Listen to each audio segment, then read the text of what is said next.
but it's good to get going, and certainly been around this team a lot this summer. But anytime you're starting fall camp, it's always a good day, and it's a better day when we get to get on the field, and that'll come tomorrow.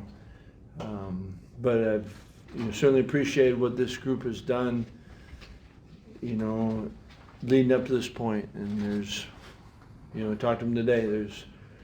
We have 4 phases where we get ready for the season, and it's winter conditioning, spring practice, summer workouts, and all 3 of those, I feel like they've gone well. But the most important phase is fall camp. It's also the shortest one. We've got 25 days, and you get 20 practice opportunities, and we've got to take full advantage of that. And then we get 1 week to prepare for our first opponent, and the season's on us. But so huge focus on being in the moment of camp, and we can get a lot done. And I feel good about this group that way. Enjoy being around them, and I think they're purposeful, and they want to be the best they can be, and so appreciate that out of them, and certainly looking forward to having a really good camp.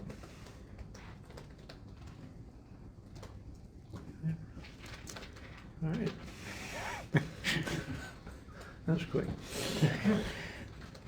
Well, I know you spoke about this a little bit last week in Indy, but there's the proposal about transfer windows, and obviously your team had 7 guys transfer midseason last year. Do you think that would help coaches and teams if there was just certain times guys could enter the transfer portal, or do you think this current system's okay? It's like a lot of this, and my brain's spinning right now because I just want to talk about camp. I want to be respectful. I know you got a job to do. I think when you have a window, I get it, and we can manage it a little bit. I didn't have a problem when it happened, because right, this guy wants out, then be gone. So I don't know that there's a perfect one that Colin. In managing roster, I think it's part of it, and so there's a lot of stuff that's coming, and we talked about it and last week, and a lot of it's projection. What's this going to be like? Well, I don't know. And I work best when what do I know, and then try to focus on that. Transfer, I got a little bit more. You're right, we've gone through it. What the window is, I don't know that I know exactly, because we haven't lived that. I didn't have a problem with the way it did go, but that's what'll be fun about getting going. Is the thing we do know is we get to have camp. Jeff. Well, this is year 3 for Vunanovich as your punter, and obviously made some strides. Right. 1 to 2. What have you seen from him since the day he got here in terms of his development? And what do you think he can give you this year, perhaps even more last year, if that's possible? No, I think you're right in that Vu has made improvement, and even I think his hands have gotten better, and I think the hands lead to more consistent drops, and he's certainly kind of, I think anytime a player has the ability to go around the track, and he's gone around it a couple times now, so he knows how to prepare and what to prepare for. I think that it goes under that category that play. If we're going to be the best team we can be, I think he's got to be a big part of that. And I think it's in him, and it's capable. And I don't think we're asking something that's not real there. And so I think that he has, he is a worker, and he wants to be the best he can be. So the smallest, what I kind of like right now with him is I think he can start to work on some of the little things that oftentimes make a big difference. And so I'm excited. I feel like I haven't seen him punt since Arizona State game in the bowl game, and so it'll be good to be outside and we can kick. And but I do think he's had a good offseason. He had a really good approach to it, and I think he has made strides, but I think there's still strides he can make. Lori? How can you take advantage, if you can, about, with Mark D'Onofrio coming back after being out? Sometimes it can be a fresh perspective, sometimes it can be brutal honesty, brainstorming. I can understand the challenges, but how can you maybe take advantage of it? I think you hit on a couple of them. You know, there is I think anytime, whether it's a coach like Mark coming in, you know, God bless him. You know, we had it with Gary last year. You see it with players that return back to play. There is a freshness and something that maybe you'd like to think you never take it for granted, but perspective. And I think he's also, I love it when you get someone with a whole nother set of background and experiences. And so you can kind of pick their brain about, you know, what do you think about this? And he's not, well, this is what we've done here. I know what we've done here. How can we be better in another way? And, you know, the things that he can, that he kind of snapped right into. And for him, it's a different assignment that he's been a coordinator for so many years. I know he's really looking forward to, you know, how can he be the best position coach? And he's had a great experience in special teams. And I think one of the characteristics that drew us to Mark was that he did have experience coordinating, so therefore he knows probably how to be a, you know, a better assistant for a coordinator. You know, so I think, you know, certainly hate how we got to it, but I feel really fortunate that he's with us and we're going, and I think he's having fun with it, and it's a good group of backers, and that's a group that, you know, I think like a lot of our groups, I was kind of going through it and thinking most every position we're going to have real good competition, and inside backers is certainly one of them, but I think you go across the board, we've got good competition to kind of see how this roster really plays out and what individual roles will be, and so it's been good, but pumped that Mark's here. Steve? Just wondering, from the conversations that y'all staff has had with recruits over the last year, how much do you sense that schools around the country are using NIL as a recruiting weapon, and how has that changed, if at all, since the rule took effect the change took effect a year ago? Yeah, I mean, it's, you know, it's the letter of the law is it's not to be used for inducement. I don't think that's the case.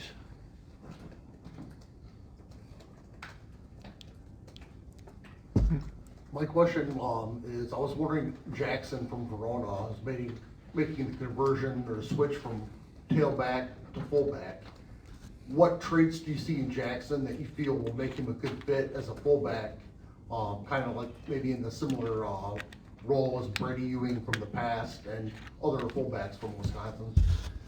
Yeah, I think what went into Jackson really moving, if you want to say it, to fullback is, I think he's a really talented athlete, and he certainly got good size, good strength, speed. He's got power, and I think he's young right now, but I think he's a guy that can truly keep developing and can be a really good football player.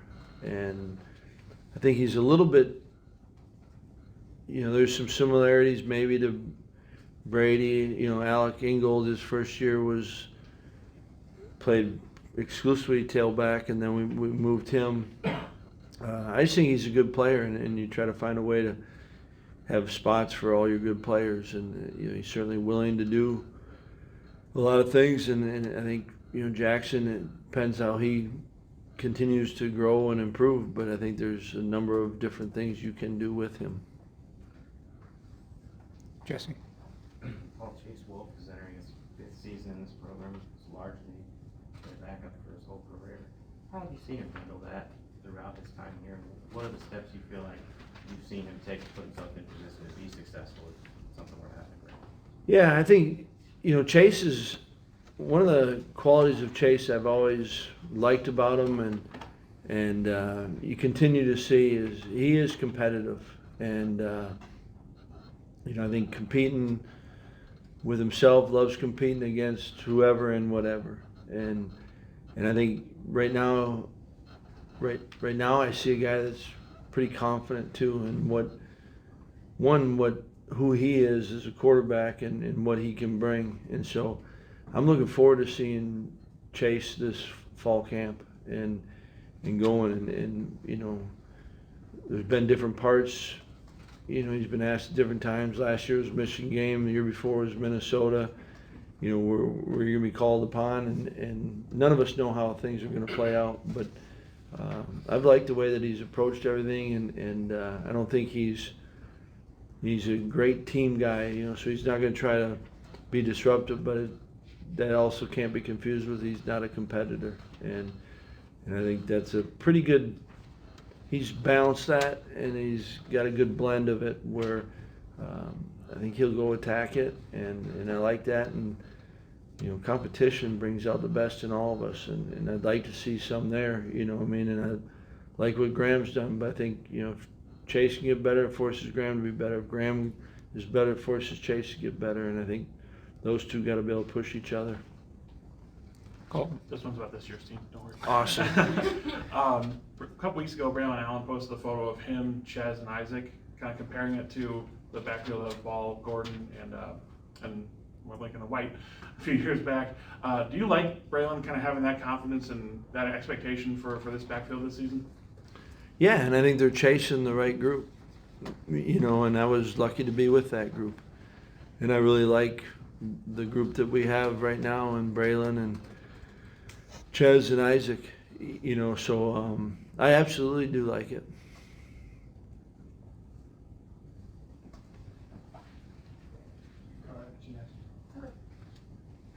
Nick Herbig has become such a big leader on this team. What do you expect to see from him this season?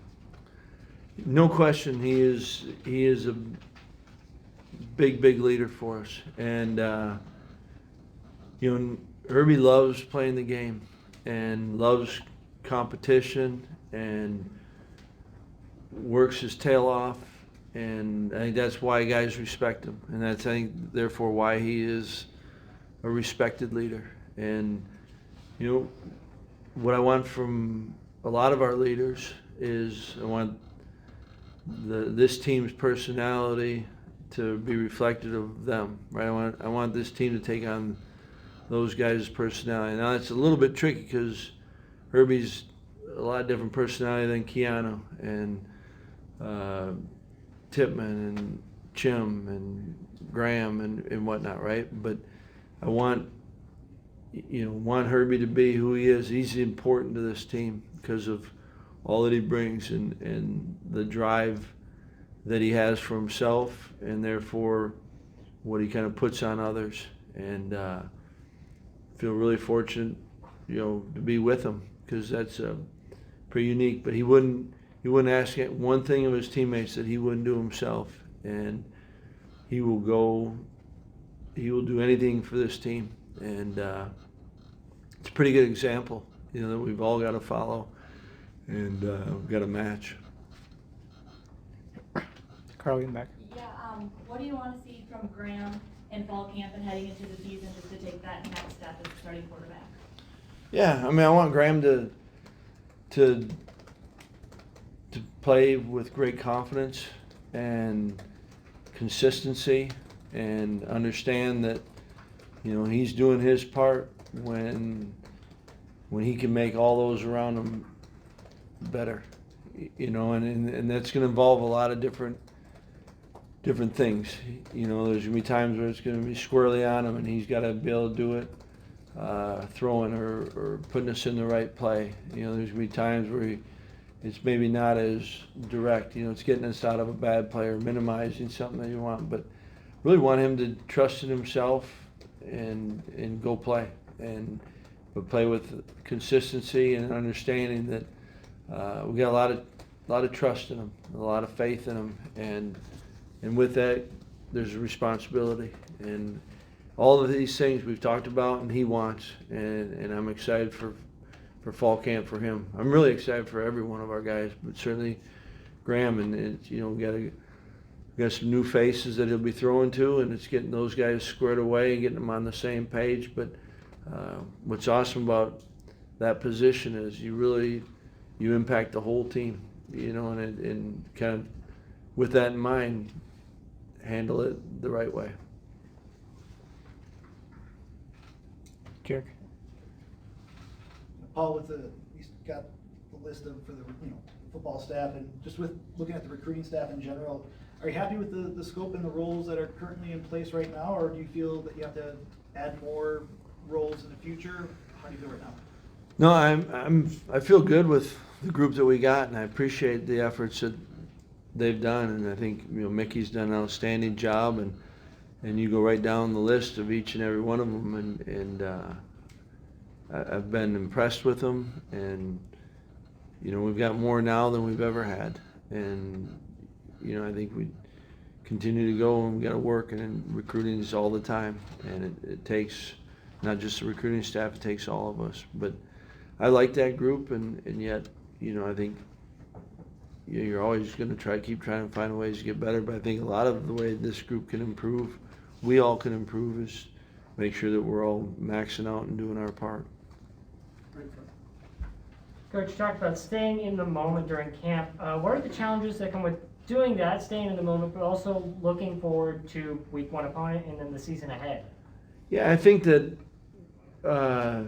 we are excited, right? You do all this work to play the games, and certainly we know what we're working on, and that's for each and every game. But I don't think it's hard to stay in the moment, because you know you got to take care of this before you get to that. And so I think it's probably what drives you to stay in the moment, right? You know the games are coming, so how do I take advantage of those games? Make the most out of today. Make the most out of the moment we're in right now.